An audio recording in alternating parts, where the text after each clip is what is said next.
Bonjour tout le monde. Donc, j'espère que vous m'entendez bien. Merci de m'accueillir. Donc, peut-être faire comment je me suis ramassé en agriculture, moi qui est dans les sciences molles. Oui, j'avais travaillé à la maîtrise sur la prévention du suicide chez les hommes. Et c'était à l'époque où est-ce que il y avait une direction de santé publique dans une région qui avait observé euh, des préoccupations sur la santé mentale, la détresse psychologique des agriculteurs et il notait, on comprend l'aspect professionnel, mais on voit qu'il y a quelque chose avec la masculinité qui est là, mais qui nous échappe. Donc, il est allé contacter Gilles Tremblay, qui était professeur à l'École de travail social à l'Université Laval dans ce temps-là, et grand spécialiste en santé et bien-être des hommes. Gilles, à ce moment-là, il savait que je voulais faire un doctorat. Il m'a fait une passe sur la palette. Il dit, est-ce que ça t'intéresserait de regarder la santé mentale des hommes en contexte agricole? Et là, pris d'un syndrome d'imposteur, dis-moi, mais je suis qui pour accompagner ce groupe-là? Je ne suis pas agriculteur. Je ne suis pas depuis 2 générations. Mais c'est plusieurs. En faisant les recherches, je me suis rendu compte, puis en parlant aussi avec mon père, que plusieurs constats que je voyais dans les agriculteurs d'aujourd'hui, c'est des choses qui ont été vécues toutes par la seule et même personne qui était mon grand-père. Des événements comme un transfert de ferme qui vire mal, une faillite personnelle, et il y a eu aussi d'autres difficultés personnelles, familiales qui étaient très pesantes. Ben, ce que tu as recueilli comme témoignage de différentes personnes. Ton grand-père a tout vécu ça, lui. Alors, à partir de ce moment-là, je trouve que c'est une belle façon de lui rendre hommage, puis aussi de souligner l'apport de l'agriculture à la vie sociale partout au Québec. Donc, et pourquoi le genre masculin, féminin est important dans la santé mentale, c'est ce qu'on va voir.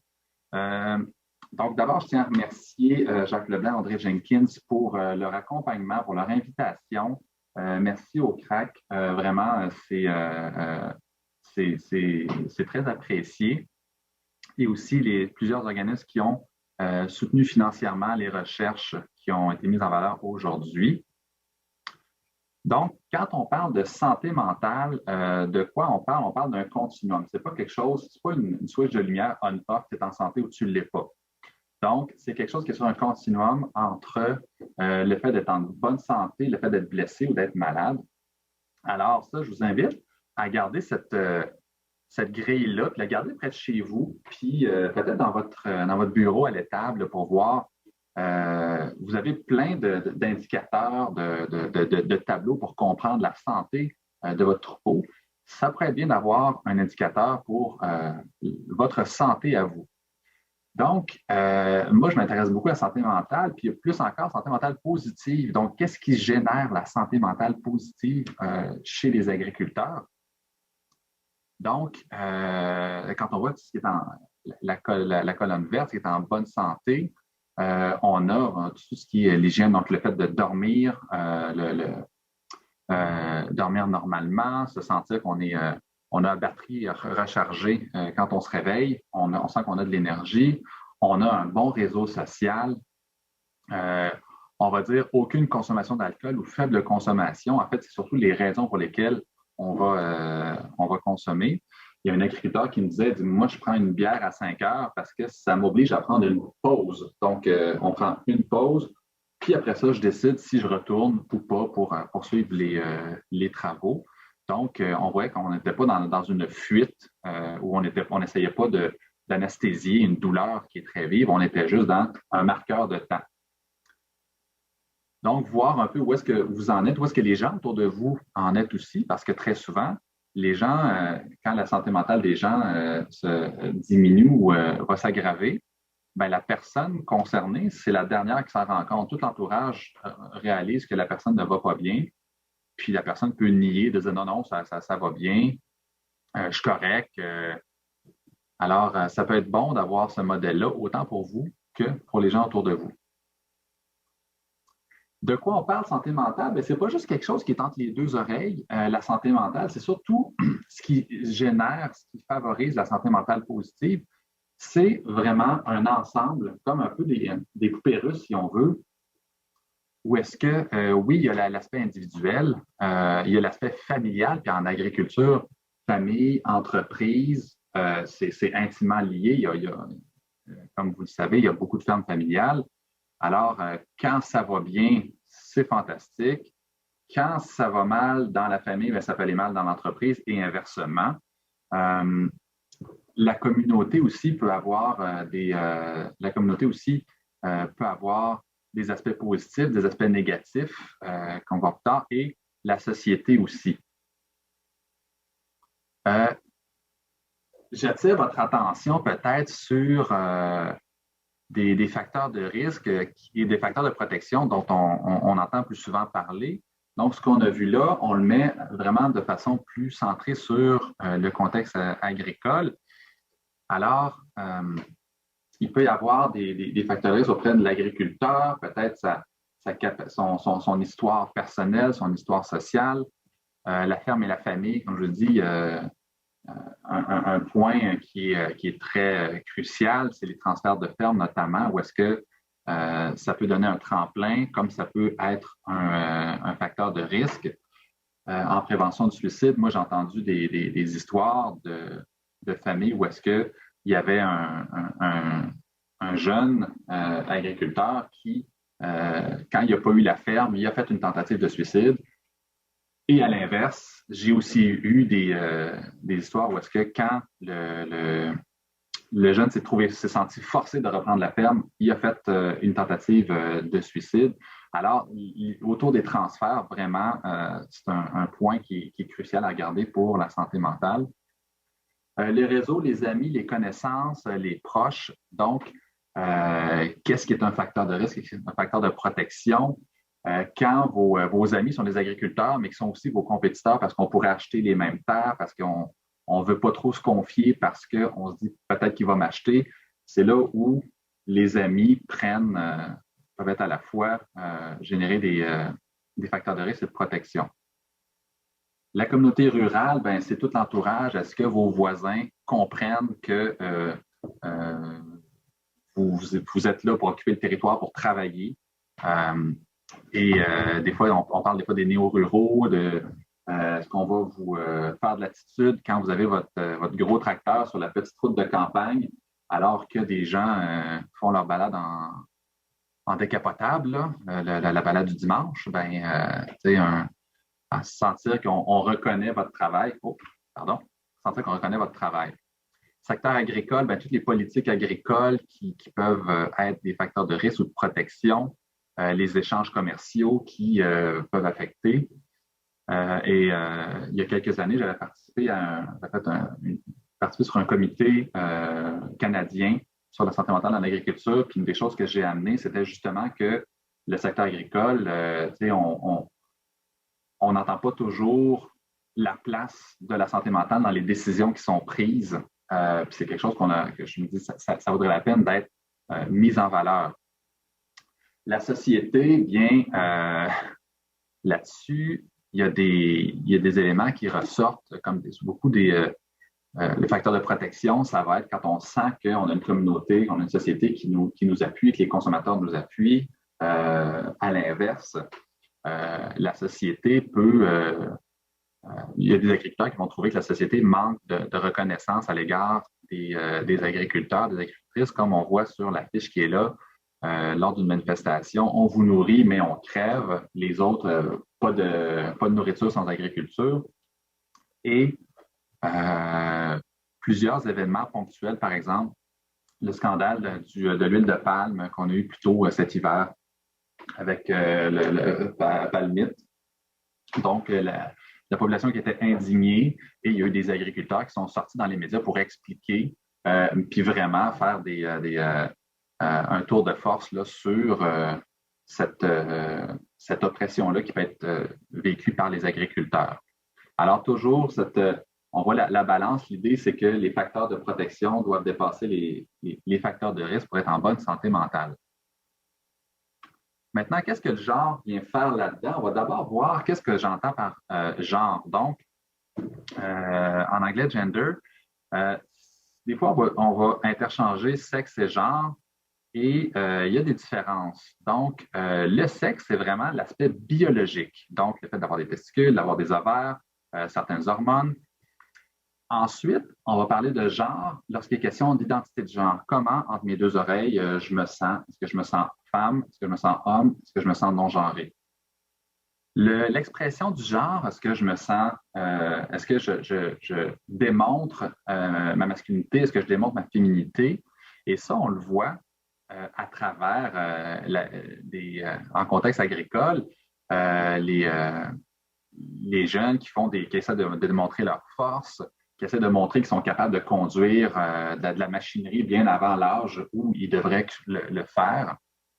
Alors, on va exprimer ça, on va montrer comment est-ce qu'on démontre notre conformité aux stéréotypes masculins, aux stéréotypes féminins.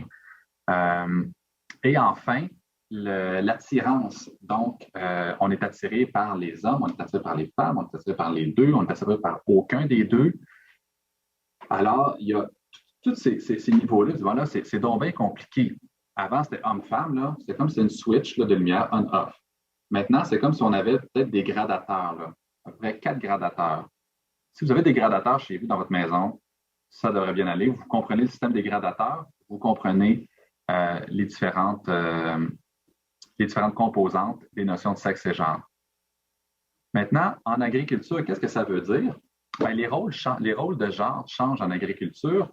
Et un premier exemple, ça me vient d'un agriculteur que je connais bien, Bob Lemay, producteur laitier, si c'était votre question. Oui, producteur laitier. Donc, avec sa permission, j'ai reproduit ici un message Facebook avec sa permission à lui et à sa fille. Donc, Bob a mis une photo de sa fille dans son habit de mécanicienne. Et le message, à l'époque, on disait aux jeunes femmes de préparer leur trousseau pour faire maison. Donc, ça veut dire devenir mère au foyer. Aujourd'hui, ma fille se monte un coffret à outils pour devenir mécanicienne agricole. Et Bob le racontait avec énormément de fierté, ça, que sa fille brise un peu un stéréotype de genre qui dit que la mécanique, c'est pas pour les filles. Et on le voit à son sourire. En tout cas, elle a l'air tout à fait heureuse de monter son coffre à outils. Maintenant, genre et santé mentale, il y a une campagne de promotion de la santé en Australie qui l'a montré très clairement la question de la masculinité et la dépression en agriculture. Alors, on voit un homme à côté dans son bâtiment de ferme. Il dit, je voulais pas que les gens pensent que j'étais faible. Je suis un homme, puis les hommes, ça fait pas de dépression. Bon, c'est vrai que les hommes font pas de dépression? Non, c'est pas vrai. Alors, sur le diagnostic de dépression, il y a à peu près 2 fois plus de femmes que d'hommes qui reçoivent un diagnostic de dépression. Mais ça, il pourrait y avoir un biais là-dedans, puisqu'il y a beaucoup d'hommes qui ne vont pas reconnaître les symptômes de dépression qu'ils vivent, qui ne demanderont pas d'aide. Ensuite, une fois qu'ils rencontrent qu'ils vivent des difficultés, puis qu'ils n'en viennent pas à bout, ben là, ils peuvent chercher toutes sortes de façons de contourner ça, que ce soit en essayant de s'anesthésier, se médicamenter soi-même, se lancer dans le travail ou dans des comportements, on va dire, excessifs pour essayer de se changer les idées de façon excessive, que ce soit dans le gambling, que ce soit dans la sexualité, que ce soit dans des dépenses exagérées. Et enfin, il y a beaucoup de gars qui ne connaissent pas les services et donc n'iront pas chercher de l'aide de la part du médecin, qui est la personne qui donne le diagnostic d'habitude. Alors, oui, les hommes font des dépressions. La dépression, c'est pas masculin, c'est pas féminin, c'est humain. Maintenant, la façon d'exprimer et de se rendre jusqu'à un diagnostic peut avoir des grandes différences selon le genre. On voit dans cette publicité-là le stéréotype qui est lourd et restrictif. Donc, je veux pas que les gens pensent que je suis faible. Ben, ça nous arrive tous d'avoir des moments où on se sent plus fort, des moments où on se sent plus vulnérable, où on se sent moins fort. Et aussi de voir que la demande d'aide n'est pas très bien vue. Donc, on voit qu'en agriculture, en tout cas de ce que je vois dans les recherches, c'est que ça, c'est un modèle peut-être traditionnel qui a encore sa place, qui descend tranquillement, qui est un peu en perte de vitesse et augmente des modèles, qu'on va dire, alternatifs ou plus contemporains, où les hommes vont contester cette espèce d'image brute de façon d'être un homme. Et donc, qu'il n'y aura peut-être pas autant de barrières à la demande d'aide, puis qui vont se responsabiliser par rapport à leur santé. Donc, d'être capable de se regarder aller, d'être capable d'aller chercher de l'aide. Les stéréotypes de genre et la santé mentale en agriculture, ben, il y a, les gens vont naviguer là-dessus entre si on adhère trop fortement aux stéréotypes de genre, il y a des risques, et si on résiste de façon trop forte ou trop rapide aux stéréotypes, il peut y avoir des risques aussi. Chez les hommes, le fait d'adhérer fortement aux stéréotypes de genre, ben, il y a un risque accru de dépression, d'idéation suicidaire parce que on se met à idéaliser un modèle d'homme qui est inaccessible. Donc, on va toujours être en transgression. On sera toujours rien par rapport à ça. Donc, on va se sentir encore plus mal. À l'inverse, ceux qui vont résister fortement à ce stéréotype-là peuvent vivre la stigmatisation, peuvent être rejetés, ils peuvent se faire harceler ou il peut y avoir du bullying. Chez les femmes, une forte adhésion au stéréotype, ça peut générer peut-être le fait de s'engager ou de se faire imposer du travail invisible, non rémunéré, des tâches, on va dire, typiquement féminines, ainsi que la double, triple charge mentale, donc d'avoir le travail à la ferme, toutes les tâches qui ont lieu avec la maison, avec les enfants, et des fois des charges comme père aidant auprès peut-être des parents qui sont vieillissants ou de la famille. À l'inverse, les femmes qui vont résister fortement au stéréotype, ben, ils risquent de ne pas être considérées comme féminines. Il peut y avoir de la stigmatisation aussi ou de la violence. On a nommé aussi des études sur la réalité des agricultrices de veillette et du cru, planification des grossesses, des besoins des services adaptés pour mieux concilier travail et famille, comme si la conciliation travail-famille, c'était juste quelque chose qui est féminin. Une fois que l'enfant est né, comment est-ce qu'on partage les tâches? Ben, c'est quelque chose qui se discute entre les gens, entre les parents. Donc, la relève agricole féminine a fait ressortir justement l'importance de bien discuter de la planification de la grossesse. J'ai parlé de la triple charge mentale, mais il y a les enfants et la ferme, le soin aux parents qui sont vieillissants des fois. Il y a aussi l'organisation des activités sociales, du couple et de la famille, donc la vie, la planification. C'est cette planification-là qui rentre dans la charge mentale et qui mérite d'être discutée. Les gens qui identifient genre divers, on rentre là-dedans, les gens qui ne s'identifient ni homme ni femme, donc on va dire non-genrés par exemple, les personnes trans aussi, sont encore peu visibles dans les recherches. Il y a un grand manque de reconnaissance sociale. Puis, il y a aussi, je rentre identité de genre divers, mais aussi les personnes qui s'identifient comme gays, lesbiennes, bisexuelles. Il y en a beaucoup qui vont quitter le milieu rural par eux-mêmes parce qu'ils ont peur d'être rejetés. Il y en a qui sont carrément rejetés. J'ai entendu des histoires sur, par exemple, un père qui refusait de transférer la ferme à son fils parce qu'il était gay. Donc, c'est des histoires qui sont quand même assez violentes. À l'inverse, j'ai aussi eu des témoignages comme quoi un agriculteur gay qui m'avait dit, je me fais jamais achaler parce que je suis gay, je me fais achaler parce que j'ai une ferme biologique. Donc, on voit que c'est pas l'orientation sexuelle, c'est pas ce qui soulève le plus de réactions. Et un autre qui disait, j'ai un conseiller, un conseiller agricole qui est gay, puis sérieux, personne n'en parle, puis on s'en fout un peu. Par exemple, son orientation ne dérange pas du tout. Ce qui nous dérange, c'est sa ponctualité, par exemple. Donc, on voit que il y a des histoires qui sont très très variées, mais ça mérite d'être étudié plus en détail.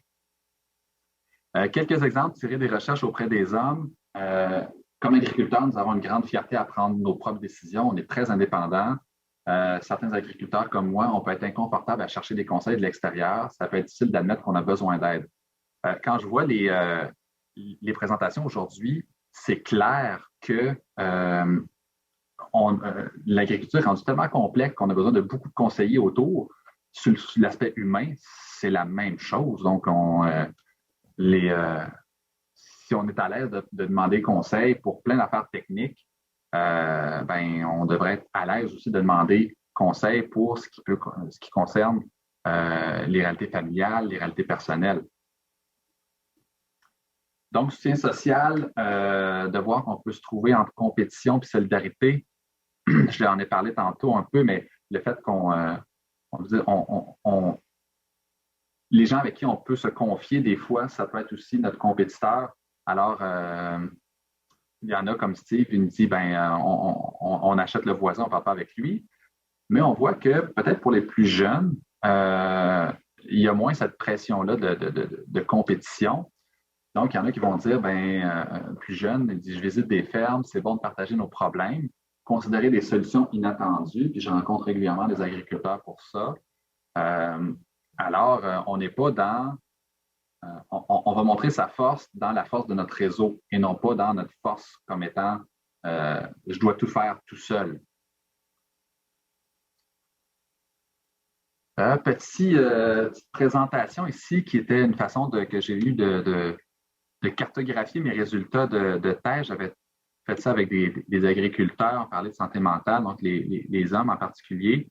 Ou est-ce que ceux qui étaient plus conformes à la masculinité traditionnelle, ils ne faisaient pas vraiment attention aux symptômes de détresse. Il y en a qui disent, regarde, j'ai fait semblant que j'allais bien, j'ai ignoré les signes de mon corps, notamment, qui me disaient de calmer ou d'apporter des changements. Une forte croyance de pouvoir s'en sortir seul, ça a été beaucoup remis en question, de dire, mais pourquoi c'est important tout seul? C'est-tu plus important de s'en sortir seul ou peut-être de s'en sortir plus rapidement en étant mieux accompagné? L'ignorance des services psychosociaux, des résultats attendus, c'est vraiment l'idée que c'est comme pas masculin de s'intéresser à ce qui est psychologique, ce qui est intéressant à psychosocial. On va souvent dire que c'est du caring, c'est quelque chose de féminin, alors que c'est humain. Et bien souvent, on va s'attendre à ce que ce soit la conjointe qui soit la gardienne de la santé de l'agriculteur, du conjoint. Dans un autre contexte, un gars m'avait dit, mes rendez-vous chez le médecin, ma condition de santé, c'est ma femme qui connaît ça. Donc, c'est elle qui prenait les rendez-vous pour son conjoint. Ce qui fait que le gars, il n'était pas du tout autonome sur sa santé. Et ça fait en sorte que si sa conjointe n'était pas là, par exemple, le gars, il ne serait pas autonome. Il se retrouverait vraiment beaucoup vulnérable sur le plan de sa santé. Ça amène quelques stratégies qu'on peut dire négatives. Donc, le fait de s'isoler, de s'investir excessivement dans le travail et certaines idéations suicidaires. Et là, quand on arrive dans cette espèce de chute-là, des fois, on rebondit. De là, les flèches rouges qui fait que ça se promène, on rebondit des fois. Où est-ce que là, on se dit, c'est assez l'orgueil, c'est assez la fierté mal placée. On va prendre la situation au sérieux. Et j'ai vu que les agriculteurs qui ont déjà demandé de l'aide sont généralement très satisfaits de l'aide qu'ils ont reçue et ils deviennent même des fois des ambassadeurs, de dire, regarde, oui, ça aide d'aller chercher de l'aide, d'aller voir un psychologue, une travailleuse sociale, aller chez le médecin. Et le témoignage des modèles identitaires aussi, c'est bon. Je pense qu'on entend parler des reportages où il y en a qui ont demandé de l'aide. Ça a donné au cœur des familles agricoles, d'ailleurs, qui offrent de l'aide aux familles sur le plan psychosocial. Il y a des témoignages là-dessus qui sont extraordinaires sur des gens qui disaient je ne croyais pas à ça, puis finalement, ça m'a apporté beaucoup. Alors, d'aller s'aligner là, ça amène des stratégies positives. Être un peu plus souple sur la prise de congé, voir ça d'un meilleur œil. Il y en a qui disaient, est-ce que c'est nécessaire des congés? Oui. Est-ce que c'est bien vu? Non. Alors, mais il y en a qui vont adapter des pratiques pour favoriser un petit pas de plus vers les congés. Il y en a que ça va être les coops de remplacement. Il y en a que ça va être de se regrouper, s'associer, avoir un associé ou des fois des coops. Alors, on sort du modèle de l'agriculteur qui fait tout seul pour aller chercher peut-être du soutien de la part de d'autres personnes. Les activités sportives et sociales, il y en a qui ont des ligues de hockey bottines où, évidemment, il n'y a pas de contact pour préserver la fonctionnalité du corps. Donc, il y en a qui disaient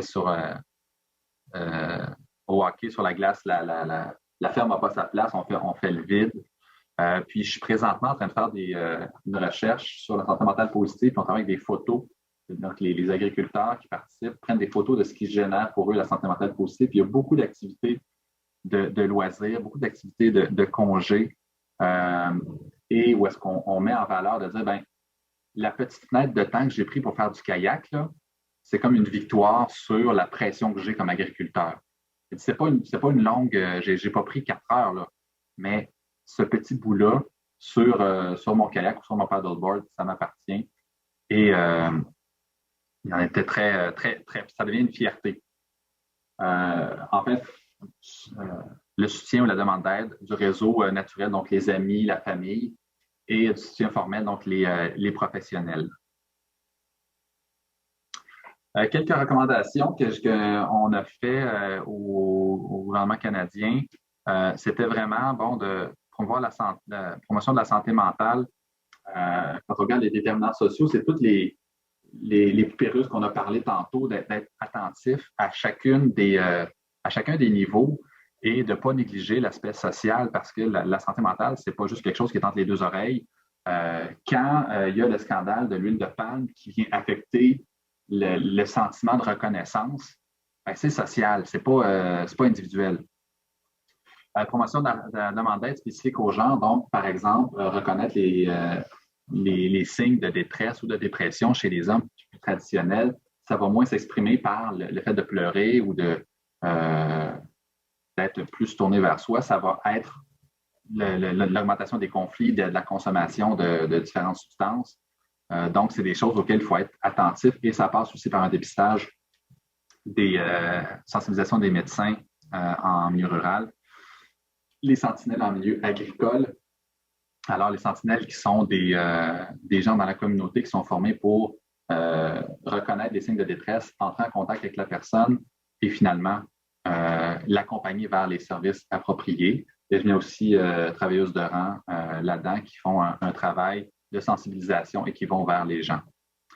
L'adaptation des services psychosociaux, ben, c'est vraiment de reconnaître qu'un agriculteur, on ne lui donne pas un billet de médecin, un mois de congé, va te reposer, puis avec une prescription. Ça prend vraiment une prise en compte de la réalité. Est-ce que c'est quelqu'un qui travaille avec du vivant? Quel est l'horaire? Quelle est la situation familiale? Et enfin, valoriser l'agriculture. Donc, tout ce qui est de la reconnaissance sociale de l'agriculture, ça mérite qu'on s'y attarde parce que c'est un sujet qui revient et qui revient beaucoup. Ça revenait il y a 10 ans, ça revient encore aujourd'hui. Je l'entends encore. Et d'assurer le financement des initiatives est récurrent pour pas que ce soit juste un petit one-shot deal, une petite initiative limitée. Donc, la suite, donc je vais parler du projet avec les photos. Je vais avoir 2 groupes particuliers. Donc, un groupe avec les agriculteurs anglophones. Alors, si vous connaissez des agriculteurs anglophones, n'hésitez pas à leur parler du projet de recherche. Vous pouvez prendre contact avec moi. Ça se promène sur les réseaux sociaux. Agriculteurs anglophones, on fait ça le 6 et le 9 décembre, les 2 rencontres. Puis, un autre groupe, c'est aussi agriculteurs gays. Alors, si vous avez des gens que vous connaissez, n'hésitez pas à leur parler.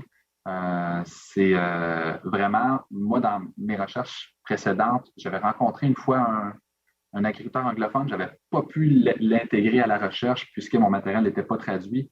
Et pourtant, c'était intéressant ce que cette personne-là avait à dire. Et même chose pour agriculteurs gays. Donc, il y a des défis particuliers où il y a des belles histoires qui méritent d'être entendues. Alors, pour en savoir plus, il y avait des chapitres de livres sur lesquels j'ai parlé brièvement aujourd'hui, mais aussi un projet pilote de formation, prévenir et promouvoir la santé mentale chez les agriculteurs qu'on a donné avec des collègues et on en a fait un article scientifique. Voilà, merci beaucoup.